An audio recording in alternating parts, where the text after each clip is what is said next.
열왕열왕 이민찬 기자 나와 있습니다. 첫 번째 주제 보시죠. 자, 버스는 버스인데요. 운전대가 없는 버스입니다. 국민의힘 얘기죠? 맞습니다. 이준석 대표 경선버스 운전대를 사람들이 뽑아갔다며 서운한 감정을 드러냈습니다.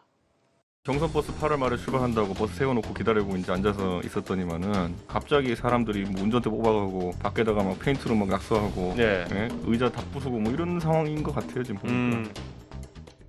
저 말에서 자기가 경선을 주도했어야 된다는 그런 것도 엿보이고요. 자기가 시작도 하기 전에 각 후보 진영에서 논란을 키웠다 이런 얘기로 들리는데요. 자신은 토론회든 비전 발표회든 상관이 없었고 실제로는 후보들과 경선준비위원회 간 의견이 달랐던 건데 각 후보 진영에서 자신을 때렸다면서 억울해했습니다. 네, 사실 한 사나흘 됐나요? 네. 최근 며칠 동안은 발언을 좀 자제하긴 했었어요. 이준석 대표의 직설적인 발언이 논란을 키운다는 당 안팎의 비판이 있었죠. 최근 말을 아꼈습니다. 네, 오늘 최고위원회의 시작하도록 하겠습니다. 먼저 저는 오늘 특별한 모두 발언이 없습니다. 네, 오늘도 저는 별로 드릴 말씀은 없습니다. 예. 대표님 오늘 백브리프 없으신 거 없습니다. 하루에 많게는 5개에서 6개의 글을 올렸던 SNS 활동도 사흘째 중단했습니다. 예. 자, 저렇게 며칠 참다가 또 언론에 나와서 얘기하는 이유는 뭘까요? 본인은 참다 한마디 했다고 생각하겠지만요. 예. 결과적으로는 이 대표 스스로 논란을 더 키운 셈이 됐습니다. 당 게시판에는 이 대표를 향해서 계속 내부 총질한다, 운전대는 스스로 뽑았다 같은 비판적인 글이 올라오고 있습니다. 예. 자, 다음 주제 보겠습니다.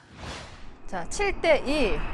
박병석 국회의장하고 문재인 대통령 코로나19가 번진 다음에 해외 순방 횟수를 비교해봤어요. 박 의장 6박 9일간의 터키 아제르바이잔 순방 일정을 마치고 오늘 귀국했는데요. 네. 코로나19로 인한 국민적 위기 상황에서 해외 순방이 맞은 것 아니냐 이런 뒷말이 나오고 있습니다.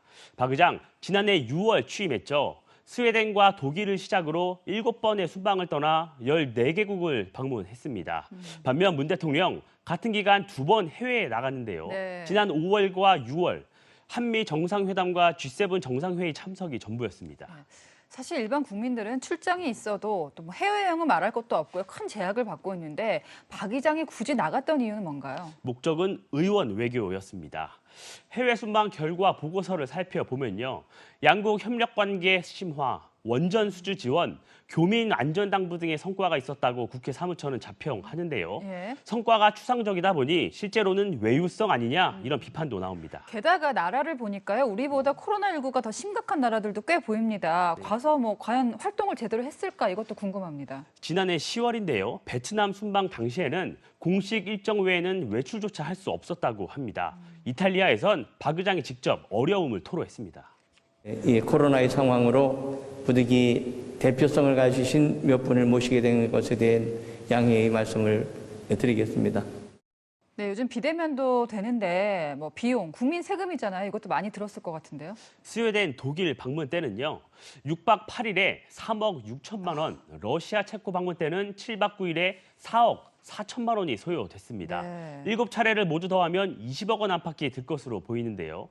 의회 외교가 단기적인 성과를 기대하고 하는 건 아니지만요. 네. 방문 국가와 시기, 횟수가 국민적 공감을 얻을 수 있을지 다시 한번 생각해 보면 좋겠습니다. 네, 지금까지 열왕열왕이었습니다.